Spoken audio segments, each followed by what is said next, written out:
주신 말씀을 갖고 전장의 틈바구니에서라는 제목으로 말씀을 전하도록 하겠습니다. 여러분들이 후원도 해주시고 신경 써주셔서 우리 그저께 당근 나눔 전도가 잘 진행이 됐어요. 이제 약간의 실수 좀 있었습니다. 이제 딱 이제 생필품 나눔합니다. 그랬더니 한 5분도 안 돼서 동시에 한 10분 이렇게 탁탁탁 오더라고요. 근데 뭐 그렇게 빠를 수는 있죠. 근데 제가 조금 놀랐던 건 4명이 청년들이었다는 게 되게 의외였어요. 아직 사각지대가 많구나. 아직도 어려운 사각지대에 놓여있는 우리 청년들이 꽤 많구나라는 이야기. 또 어떤 분은 이제 60 중반인데 당신의 이야기를 들어줄 사람이 필요했는지 저쪽 뒤에 소파에 앉으셔서 올해 퇴직을 했는데 아무도 써줄 데가 없고 부르는 데도 없고 그리고 일거리도 마땅치 않은 참에 이걸 보고 왔는데 염치 없습니다. 그런데 뭐가 염치 없어요? 제가 다 죄송하더라고요. 아직 눈을 들어보면 우리 주변에 힘들고 어려운 이웃과 지체들이 참 많이 있겠다 싶어서 이 당근 나눔 전도 사역을 통해서 우리 교회가 무슨 부흥 그건 둘째치고 이 지역 사회에 같이 슬픔을 나눌 수 있는 작은 공동체로서의 역할만 감당할 수 있다면 하나님이 기뻐하시는 교회가 되지 않을까 싶습니다. 그래서 고민을 하다가 이런 생각이 문득 했어요. 아직 확정된 건 아니지만 한 달에 2번, 한 번은 이제 제가 이렇게 전담하고 그리고 한 달에 한 번 정도는 우리 교인들이 돌아가면서 주말에 같이 그 현장에 있으면 더 좋지 않을까 이런 생각도 한번 문득 해봤습니다. 자, 우리 지난주 설교를 한번 복기를 한번 해볼까요? 지난주 설교 들었을 때 지금도 기억이 잘 안 나실 텐데 이 말하면 혹시 기억나시겠어요? 짱돌 기억나시죠? 그래서 그래서 제가 3단어를 말씀드렸어요. 짱돌, 사람, 준비. 그래서 제가 이 3단어를 이어서 이렇게 한 문장을 완성했죠. 지난주 설교의 핵심입니다. 어려운 일이 있을 때 짱돌 들어 사람 하나님을 치지 말고 그 속에서 하나님의 준비와 예비하심을 믿으라 그랬습니다. 600명은 다윗을 들어 돌을 들어 다윗을 치려고 했고 다윗은 그 순간에 하나님을 예배하심을 믿었다. 그러니까 한 주 동안 어떻게 짱돌 좀 들어보셨어요? 저도 이렇게 불쑥불쑥 이렇게 수면 위로 올라오지는 않았는데 아직도 내 안에서 이렇게 뭔가 이렇게 짱돌 같은 잔돌들이 이렇게 올라오더라고요. 그럴 때마다 또 다시 눌러보기도 하고 오늘은 이제 오늘 사무엘하 말씀을 통해서 한번 하나님의 말씀을 은혜를 나누도록 하겠습니다. 얼마 전에 이런 기사를 본 적이 있어요. 미국에 있는 영화 전문 매체에서 할리우드에서 발표된 모든 전쟁 영화 가운데 가장 실사에 가깝고 가장 묘사가 굉장히 실제적이고 잘된 영화 혹시 뭔지 아세요? 여러분 혹시 포레스트 검프의 주인공이 누구예요? 남자 배우가. 제가 생각 안 나서 물어보는 거예요. 톰 행크스. 톰 행크스가 나오는 영화예요. 톰 행크스가 거기 무슨 상사인가 뭔가 이렇게 나와요. 대본이 아실 거예요. 끝에 구하기로 시작돼. 끝나요. 구하기. 라이언 일병 구하기. 저는 그걸 2번 봤거든요. 2번 봤는데 어디가 가장 극적 묘사가 되게 뛰어나냐면 상륙작전 할 때예요. 그런데 그걸 어떻게 찍었는지 모르겠는데 팔이 떨어지는 걸 그대로 화면에 담아요. 설마 사람 하겠어요? 그러니까 머리가 날아가는 장면도. 그래서 그 영화를 본 사람들 가운데 많은 사람들이 영화관을 나간 경험이 많다. 그래서 최근까지 발표된 전쟁 영화 가운데 라이언 일병 구하기가 전쟁을 가장 실제적으로 묘사한 영화 가운데 1위에 뽑히게 됐더라고요. 제가 그 기사를 이렇게 보면서 한편으로는 이런 생각 들었어요. 오늘 설교 제목처럼 전장은 전쟁터잖아요. 지난 한 주도 여러분들을 신방하기도 하고 때로는 당군 나눔 전도를 통해서 우리 교회 안 나온 분들 보기도 하고 때로는 성경 공부를 해보기도 하고 이렇게 하면서 이렇게 공통점이 있더라고요. 공통점이. 그건 뭐냐면 치열한 삶의 현장이 있는 거예요.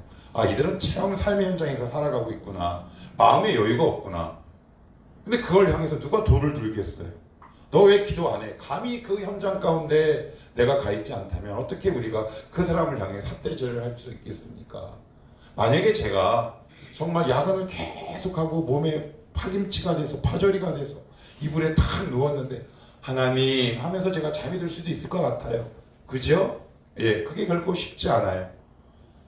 야근은 또 뭐예요? 아침부터 시작해서 저녁까지 밥 먹을 사이도 없이 거의 10시간 가까이 일을 하다 보면 내 마음과는 다르게 육체는 어떻게 해요? 푹 절여져 있죠. 그러고 나서는 아, 나 153 해야 되는데 그러면 내 마음과 뜻이 잘 이루어지지 않지요. 그러니까 우리가 살아가는 한 주의 삶이 어떻게 보면 전장 같다. 이 말씀 드리고 싶어요. 근데 이게 우리의 삶뿐만 아니라 성도의 삶이 바로 이렇다라는 거죠. 그래서 오늘 다윗과 그리고 그의 부하들과 그들이 치룬 전쟁의 이야기를 통해서 세 가지 단어로 한번 이 본문 안으로 들어갔으면 좋겠는데, 자, 오늘 이렇게 한번 합시다. 우리 단어를 한번 따라하는 겁니다. 다시. 자, 시작. 다시. 자, 그 다음은 왜. 자, 시작. 왜. 구원자. 자, 세 번째. 시작. 구원자. 오늘 세 단어만 기억하는 거예요. 다시. 그 다음 뭐요? 왜. 세 번째 구원자. 그래서 이따가 말씀을 다 전하고 나서 제가 이제 마지막으로 한 문장으로 오늘의 설교를 이렇게 마무리하도록 합시다. 자, 그러면 우리 본문 안으로 한번 들어가 봅시다. 그럼 우리와 같이 다윗은 어떤 전장에서 어떤 전쟁터에서 삶을 살고 있었는지, 아, 이 사람의 인생이 내 인생이구나. 우린 그럴 때 되게 동질감 느끼잖아요. 그죠? 자, 우리 21장 15절. 자, 여러분들 한번 읽어보시겠어요? 자, 시작. 블레셋 사람이 다시 이스라엘을 치거늘 다윗이 그의 부하들과 함께 내려가서 블레셋 사람과 싸우더니 다윗이 피곤하네. 우리약입니다. 다윗 여러분 위인 아닙니다. 다윗도 사람이죠. 우리와 성정과 기질이 똑같아요. 계속되는 전쟁에 안 지칠 사람이 어디 있겠습니까? 여러분 경무에 안 지칠 사람이 없어요. 회사 가면 퇴근길은 늘 지치잖아요. 그러니까 다윗도 이런 전쟁을 계속 하다 보니까 지침, 즉 피곤이 몰려오기 시작했어요. 그런데 그걸로 끝나지 않아요. 우리의 삶이 나를 좀 이렇게 봐주면 좋겠는데 한숨 이렇게 딱 돌렸어요. 그런데 회사 가보면 또 다른 일이 터지고 집에 가보면 또 다른 일이 터지는 거죠. 그것이 어떻게 보면 우리의 인생이에요. 근데 이 다시란 단어가 한 번으로 끝나지 않아요. 또 나와요. 어딜 나오냐면 여기를 한번 보십시오. 18절입니다. 자, 18절입니다. 시작. 그 후에 다시. 그죠? 다시. 19절은요. 시작. 또 다시. 몇 번 나옵니까? 3번 나오죠? 이걸로 안 끝나요. 20절도 한번 읽어봐요. 시작. 또. 무슨 말이에요? 반복되는 거예요. 여러분 계속 반복되는 거예요. 그런데 반복되는데 내가 감당할 만한 일이라면 관계없어요. 그죠? 근데 신앙이 어떨 때 힘드냐면 반복되는 것도 너무 힘든데 내가 감당할 수 없는 일들이 반복되면 어떻게 하시겠어요? 정말 힘든 거예요. 그죠? 하나님 나 이거 도저히 감당하기 어려워요. 저 쉬고 싶어요.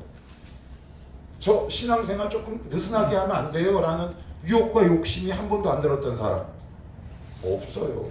저도 그래요. 하나님 언제까지요? 하나님 저 사람 신방하고 나서 조금 다독고 위로하면 여기서 문제가 터지고요. 또 이 문제를 해결하면 또 저쪽 문제가 터지고요. 하나님 제가 요즘 뭘 느끼냐면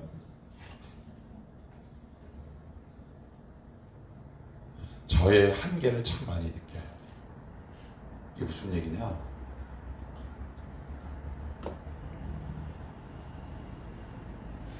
작은 교회 목사로서 한계를 느끼는 점이, 그 한계점이 딱 올 때가 있어요. 하나님 언제까지? 라는 물음과 질문이 제 안에, 그래서 제 안에 어떤 고백이 일어나냐 하면, 아, 하나님이 정말 하셔야겠구나 라는 고백이 나올 수밖에 없어요. 왜요? 왜? 말씀이 들어가도 꿈쩍하지 않은 몇몇 영혼, 내 모습을 볼 때 윽박지르기도 하고 너 경건 왜 안 해? 해보지만 도무지 변화의 기미라고는 보이지 않는 성도들을 바라볼 때, 그리고 그들을 양육하고 섬길 만한 인격이나 됨됨이나 믿음과 말씀의 실력이 준비되지 않은 나의 모습을 동시에 이렇게 볼 때 한계를 느껴요. 근데 이것이 비단 우리의 문제고 우리의 질문이겠습니까? 그런데 다윗은 첫 번째 또라고 그랬어요. 다시 계속 반복되죠? 반복되는데 어떤 문제가 반복돼요? 어려운 문제. 쉬운 문제는 간단해요. 그죠? 내가 감당할 수 있는 문제. 예를 들면 제가 매일 아침 설교를 준비합니다. 그리고 매일 저녁에 내일 인스타에 올릴 묵상을 제가 미리 정리해서 한 시간 정리해서 우리 희수한테 보내요. 그건 제가 감당할 수 있어요. 이런 정도면 오케이. 그런데 우리의 삶은 그렇지 않다라는 거예요. 뭐가 그렇지 않느냐? 여기 보시면 여러분의 문제라고 느낄걸요. 22장 16절 한번 보세요. 21장 16절. 21장 16절. 자, 여기 한번 읽어볼까요? 시작. 거인족의 무슨 얘기예요? 거인족이래요. 거인족. 여기서 거인은 누구를 얘기할까요? 구약에 나오는 거인하면 떠오르는 한 사람이 딱 있어요. 누구예요? 골리앗의 후예들이에요. 키가 2m 70, 발은 360에서 400. 그리고 그가 든 창, 날 있죠.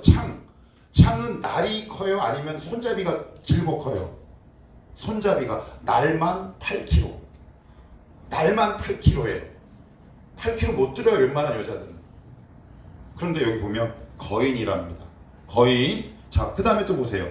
아들 중에 무게가 뭐라고요? 300세겔. 이게 뭐냐면 잠깐만.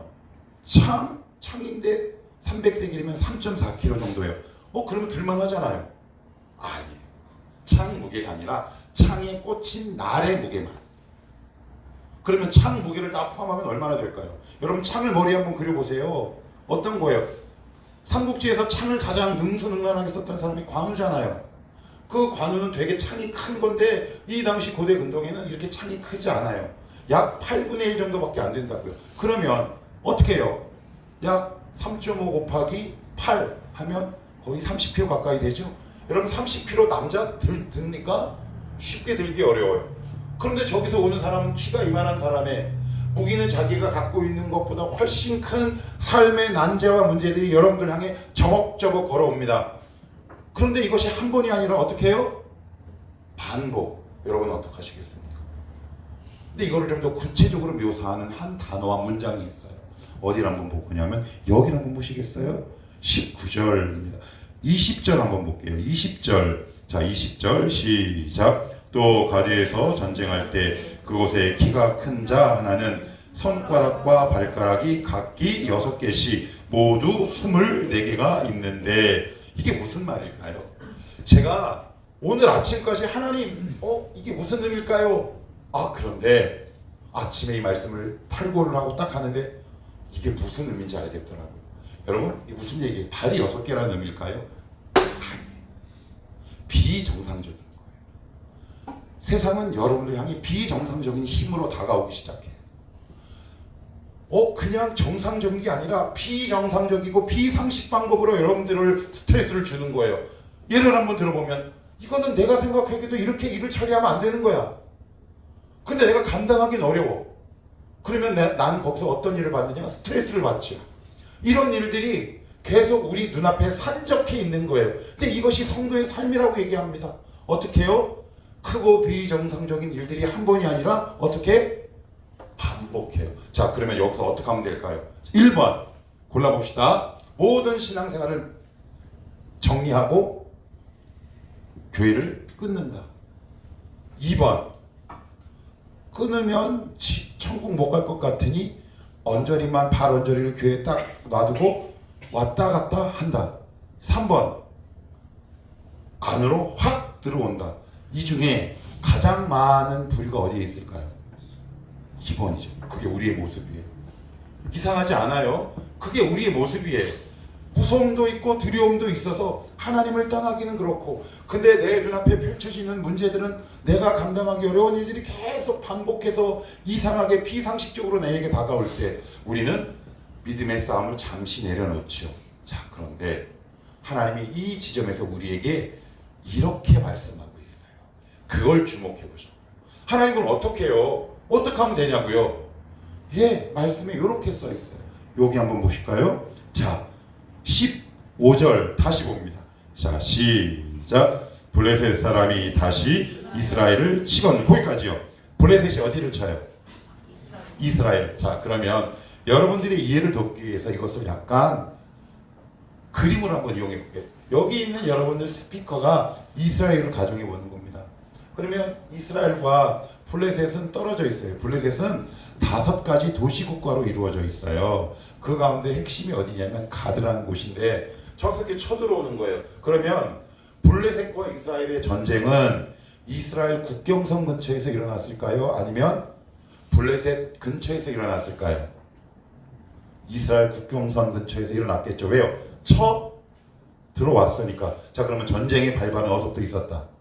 이스라엘 지경에 있었어요. 지켜야 되잖아요. 싸우기 시작하는 거예요. 피곤한데 다윗도 너무 피곤해요. 그런데 이 싸움을 놓을 수는 없어요. 그래서 나가기 시작한 거예요. 그래서 막 싸워요. 작전 회의가 그런 것도 없어요. 이따가 제가 자세하게 설명하겠지만 그냥 나가서 막 싸우는 거예요. 여러분, 제가 얼마 전에 이런 동영상을 본 적이 있어요.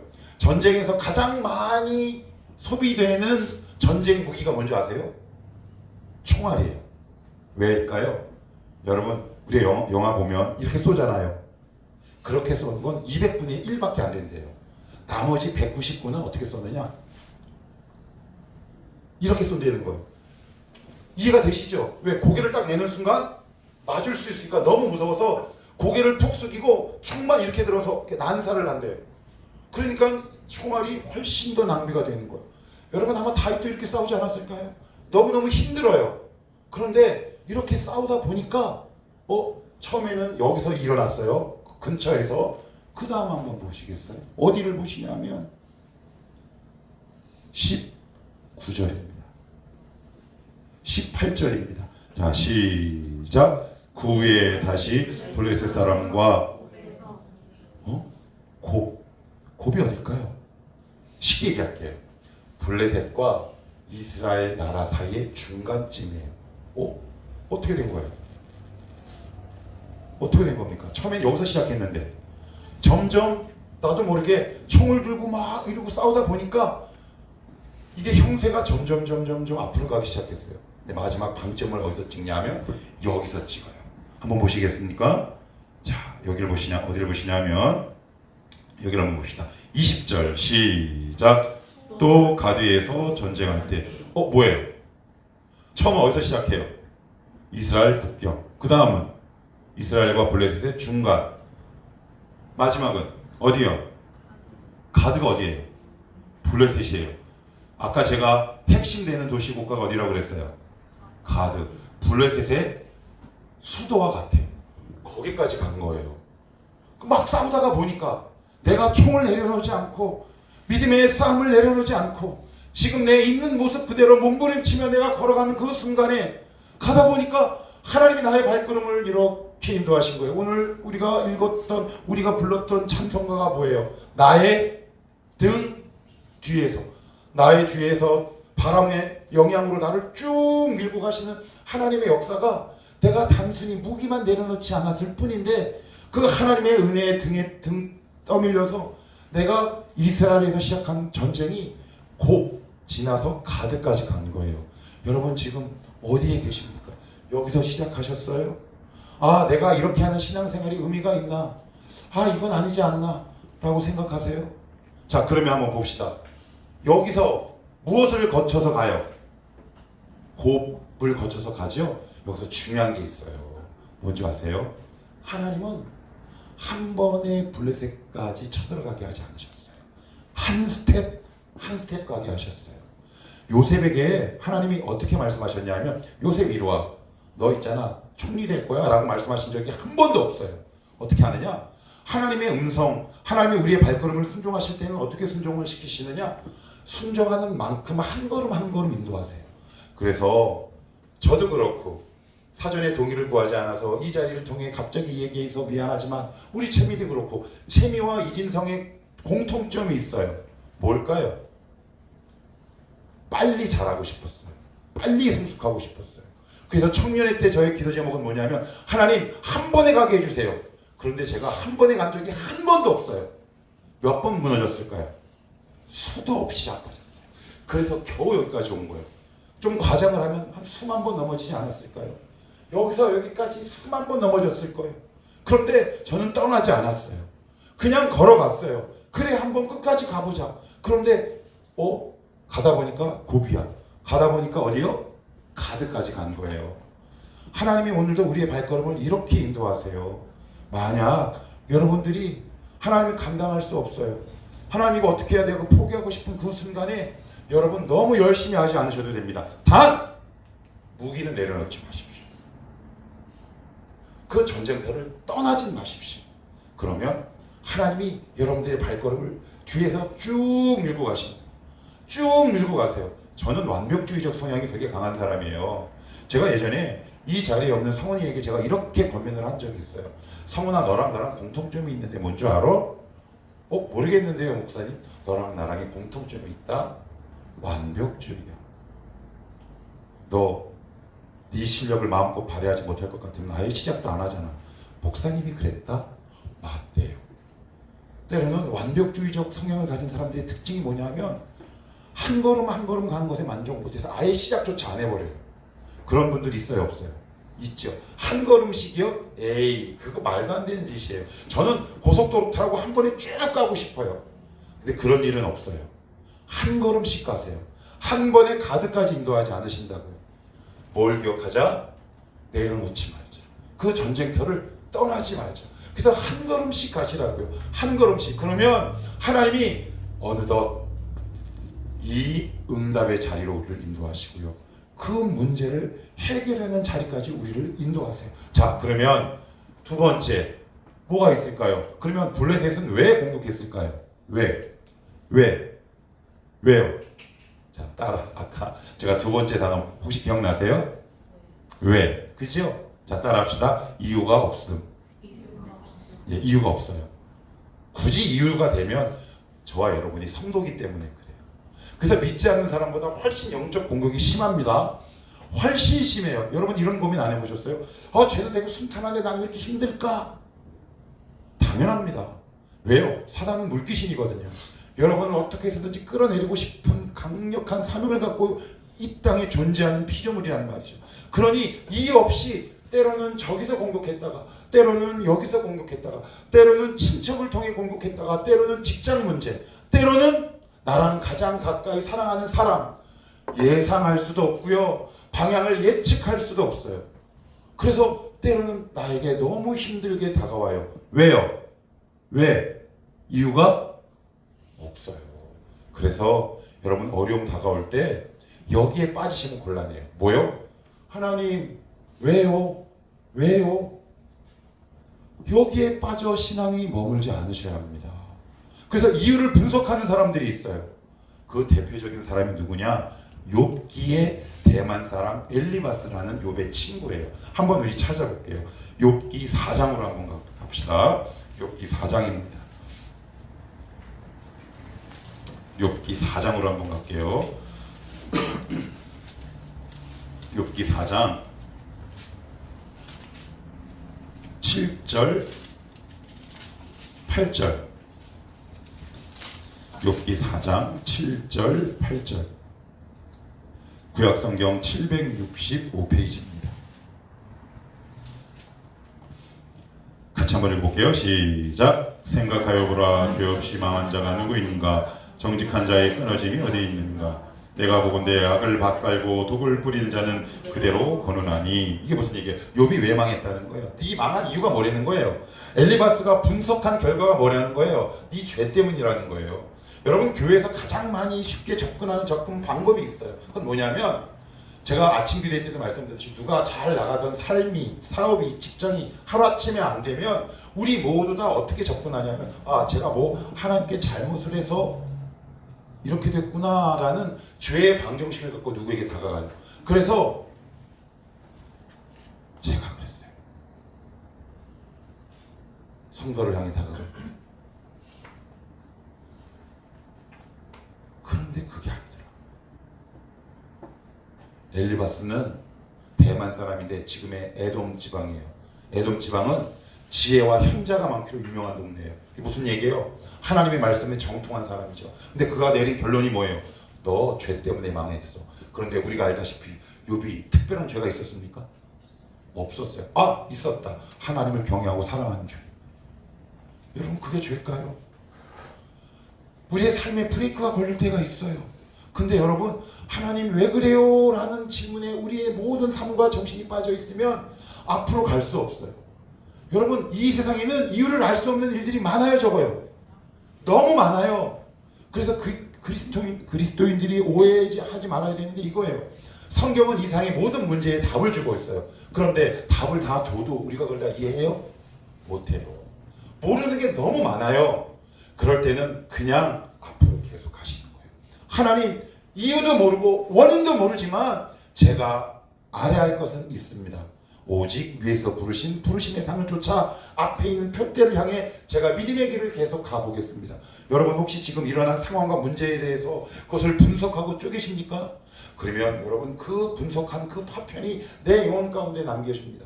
그 끝은 항상 어디로 가냐면 죄에 연결돼요. 그래서 저도 이런 경우가 얼마나 많이 있는지 몰라요. 어떤 가정을 보면서 이렇게 진단합니다. 아, 저 사람은 저 죄 때문에 이렇게 된 거야. 그런데 거기엔 화평도 없고요, 역사도 없고요, 은혜도 없어요. 그 사람에게 앙상한 뼈만 남게 하는 나의 이 해체적인 이 아픔과 날카로움은 누구에게 전혀 도움이 되지 않더라. 그럴 땐 뭐예요?